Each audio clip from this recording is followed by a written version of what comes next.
সময় যখন খারাপ হয় তখন চারিদিক দিয়েই খারাপ হয়।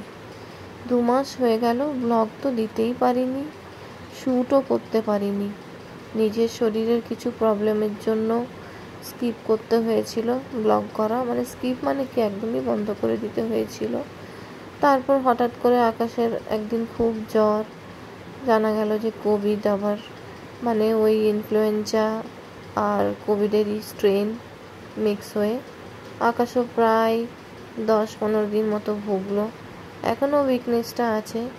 তো সেই যে আমার 2 মাস ধরে কিছু না কিছু হয়েই চলেছে, একটার পর একটা, সময় আর ভালো হওয়ার নাম নিচ্ছে না। তবুও ধৈর্য হারাইনি, আশা করছি ভালো সময় আসবে।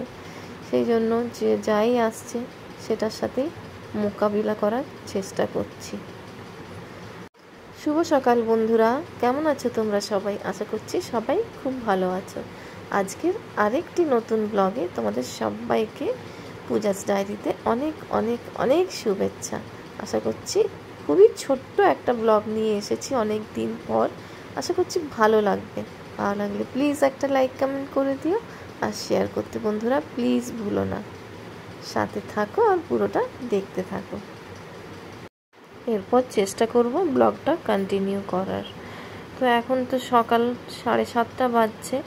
প্রতিদিনের মতনই বাবাই স্কুল গেছে, আর বাবাইকে টিফিনে আজকে বাবাইয়ের ফেভারিট প্যানকেক বানিয়ে দিয়েছি, তার সাথে একটু ফ্রুটস দিয়েছি। তারপরে এই ভাবলাম এখানে প্রচণ্ড সেই আটা গুলেছিলাম প্যানকেক বানানোর জন্য, ডিম ফেটিয়েছিলাম। তো ওই ছিটে ফোটা এধার ওধার হয়েছিল, একটু নোংরা ছিল। তো ভাবলাম এখানটা প্রথমে একটু ভালো করে ধুয়ে দিই, তারপর আস্তে আস্তে সব কাজগুলো করব। আজ হচ্ছে 23শে জুলাই, মঙ্গলবার। তো অনেকদিন পরই ব্লগটা নিয়ে এলাম। অ্যাকচুয়ালি শ্যুট তো 23শে জুলাই করেছি, কিন্তু আপলোড করছি অনেক দিন পর। এডিট আর করাই হচ্ছিল না, বাবার পরীক্ষা চলছিল, সেটা নিয়েও একটু ব্যস্ত ছিলাম। আর আমারও নিজের একটু শরীরের প্রবলেম চলছিল, এই করে করে আর এডিট আর করতে পারছিলাম না। এতটাই শরীরটা দুর্বল ফিল হচ্ছিল। তাই ভাবলাম না, এরপর আমি ব্লগ আবার শুরু করব। আশা করছি তোমাদের কাছ থেকে আবার আগের মতো ভালোবাসা পাবো। তো সেই জন্য আবার ব্লগটা দেওয়া শুরু করলাম। বাবাই স্কুল গেল, তার আগে হেলথ ড্রিঙ্কস খেয়ে গেছে। তো এই অল্প দুধ তখন তাড়াহুড়োতে ফুটিয়েছিলাম, বাকিটা রেখে দিয়েছিলাম যে পরে আরও 2 প্যাকেট একসাথে ফুটোবো আর চাটাও বসাবো। বাবার জন্য এখন চা বানাবো না, কেন বাবার আজকাল ঘুম থেকে উঠতে একটু দেরি হয়, রাতে ঠিকঠাক ঘুম আসে না, অনেক দেরিতে ঘুমোই। সেই জন্য এখন আকাশের জন্য, মায়ের জন্য, আর কাকিমা কাজ করতে আসবে, কাকিমার জন্য, 3 জনের জন্য চা বানাবো। মা এখনও অবশ্য ওঠেনি, মা কিছুক্ষণের মধ্যেই উঠে পড়বে। মায়ের চাটা ঢাকা দিয়ে রেখে দেবো, এখন আকাশকে দেব। আর কাকিমাও এত তাড়াতাড়ি আসে না, 7:30 কি 7:40 বাজছে।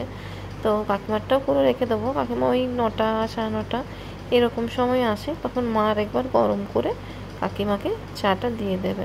আর তোমরা তো এতদিন ধরে আমার ব্লগ দেখছো, এটুকুনি তো জানো আকাশে একটু বেশি চিনি দিয়ে চা খেতে ভালোবাসে, বেশি মিষ্টি মিষ্টি। তবে আগের থেকে চিনির পরিমাণটা অনেকটাই কমিয়ে দিয়েছি, আগের মতন অতটাও মিষ্টি খাই না। কিন্তু তবুও বলে যে চা একটু মিষ্টি মিষ্টি না হলে নাকি ভালো লাগে না। আমি বলি আমি তো বাবা চা খেতে ভালোবাসি না, ওই জন্য ওই জিনিসটা ঠিক বুঝি না যে কতটা মিষ্টি দিলে হয়। তবে আজ এত বছর ধরে ওর জন্য চা বানাতে বানাতে এই অভ্যেসটা হয়ে গেছে। ওই জন্য চা বানাতে হলে আমাকে বলবে, যেখানেই যাব আমাকে বলবে তুমি চা বানাও, তবেই আমি চা খাবো। তো এইরকম ব্যাপার। তো দেখো তোমাদের সাথে গল্প করতে করতে আকাশের চাটা হয়ে গেল, আর মায়েরটা আর কাকিমারটা ওই দেখো গ্লাসে, একটা কাঁচের গ্লাসে আর একটা স্টিলের গ্লাসে বাটি ঢাকা দিয়ে রেখে দিয়েছি। আর দুধটাও গরম করে রেখে নিলাম। আর এখন এই দিকটা তো তখন ধুইনি, শুধু এই সাইডে স্ল্যাবটা ধুয়েছিলাম, গ্যাস ওভেন আর ওই দিকটা ধুইনি। তো ভাবলাম এখন একটু হেলথ ড্রিঙ্কস বানিয়ে খাই। ডাক্তার আমাকে একটা হেলথ ড্রিঙ্কস রেকমেন্ড করেছিল, এত উইকনেস চলে এসেছিলো শরীরের মধ্যে, তো সেই জন্য বলেছিল এই হেলথ ড্রিঙ্কসটা খেতে। তো ওই প্রতিদিন খাই, কখনো কখনো আবার মিক্সও চলে যায়, ওই হয়। আর আকাশের বকা খেলে তখন আবার বেশি করে মনে পড়ে, তো সেই জন্য একটু হেলথ ড্রিঙ্কস বানিয়ে নিলাম। সকালবেলায় তুমি যদি একবার কাজ শুরু করো আর তারপর যদি মনে হয় যে একবার বসে পড়ি, তাহলে দেখবে সেই কাজটা ঢিলেমি চলে আসে আর করতে ইচ্ছে করে না। কিন্তু যদি একের পর এক কাজ তাড়াতাড়ির মধ্যে করে নাও, তাহলে কাজগুলোও হয়ে যায় আর বেশি সময়ও লাগে না। তো আমি সেটা করাই চেষ্টা করি।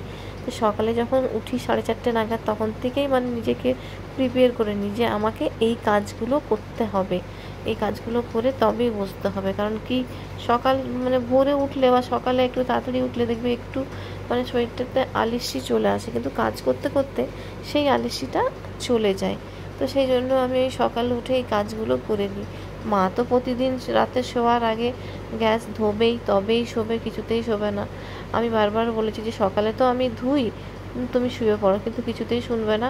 মায়ের এটা একদম অভ্যেস।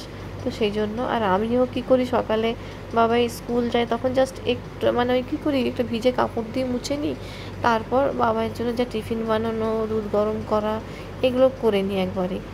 আর কোনো দিন যদি মা মানে খুবই কম হয়, সেদিন আমাকে ধুতে হয়। আর তারপর সব কিছু হয়ে যাওয়ার পর চা করা, দুধ গরম করা, খাওয়া দাওয়া, সকালের খাওয়া দাওয়াটা, তারপর আরেকবার গ্যাসটা ভালো করে ধুয়ে নিই। মাঝখানে না কেমন একটা নোংরা নোংরা ভাব লাগে। বাবাইকে টিফিন করালে এবার যদি কোনো রকম তেলের জিনিস দিই বা কিছু বানাই সেরকম, তাহলে চারিদিকে ছিটে ফোটা পড়ে। আর ওই রকম গ্যাসে বা ওই রকম চারিদিকে না রান্না করতে একদম ইচ্ছে করে না। আর সিঙ্কে এই টুকটাক বাসনগুলো, ছোটোখাটো বাসনগুলো থাকে, এই কাপ, চামচ, প্লেট, আর বাবাইকে দেওয়ার সময় যেগুলো লাগে মানে বাবাই টিফিন বানাতে, সেগুলো আমি চেষ্টা করি ধুয়ে দেওয়ার। কারণ কাকিমার জন্য বড় বড় যেসব কড়াই, হাঁড়ি এসব থাকে, তো সেই জন্য এইগুলো আর আমরা কোনোদিনও কাকিমার জন্য নামাই না। যতটা পারি কাকিমার কাজটা হালকা করার চেষ্টা করি। আর এখন রান্নাঘরে সেরকম কিছু কাজ নেই। এই ভাবলাম একটু ঠাকুরঘরটা ঝাঁট দিয়ে দিই, কাকিমা তো আসবে, অন্য রুমগুলো তো ঝাঁট দেবে। তো ঠাকুরঘরটা ঝাঁট দিয়ে বেরোবার পর ডাইনিং হলটা দেখলাম একটু নোংরা নোংরা লাগছে। নোংরা আবার আমি একদম দেখতে পারি না, তো নোংরা দেখলেই মনে হয় না এখানটা এক্ষুনি পরিষ্কার করতে হবে। মা মাঝে মাঝে বকা দেয় যে কী দরকার, এত সকালে উঠিস, একটু তো বসতে পারিস, একটু রেস্ট নিতে পারিস। আর আমি পারি না। তো এই জন্য এই সামনাসামনিটা একটু ঝাড় দিয়ে দিলাম, ঠাকুরঘরটা ঝাড় দিয়ে দিলাম। এরপর স্নান করব, স্নান করে পুজো করব, তারপর একটু এডিটিংয়ে বসবো ভাবছি। এবার থেকে আস্তে আস্তে এডিটিংয়ের অভ্যেসটা আবার তো করতে হবে, তাই না? এতদিন ধরে চলে গিয়েছিল অভ্যেসটা, তো ওটাকে আবার ফিরিয়ে আনতে হবে। আর আজকে প্রচণ্ড রকমের রোদ দিয়েছে, মানে মনেই হচ্ছে না এটা বর্ষাকাল। বৃষ্টি হচ্ছে না তা নয়, কিন্তু রোদের তেজও একদম গ্রীষ্মকালের মতো, মানে বর্ষাকাল মনেই হচ্ছে না। তো এখানে নোংরাগুলো যেগুলো বেরোলো জড়ো করে রেখে দিচ্ছি, কাকিমা এসে ফেলবে। বাবার আজকে আবদার আটার ছিলা খাবে। আমি ভেবেছিলাম রুটি তরকারি করব, তো মা বলল, বাবা বলছে ছিলা খাবে, তোর হাতে ছিলা, তুই খুব ভালো ছিলা বানা, সেই জন্য।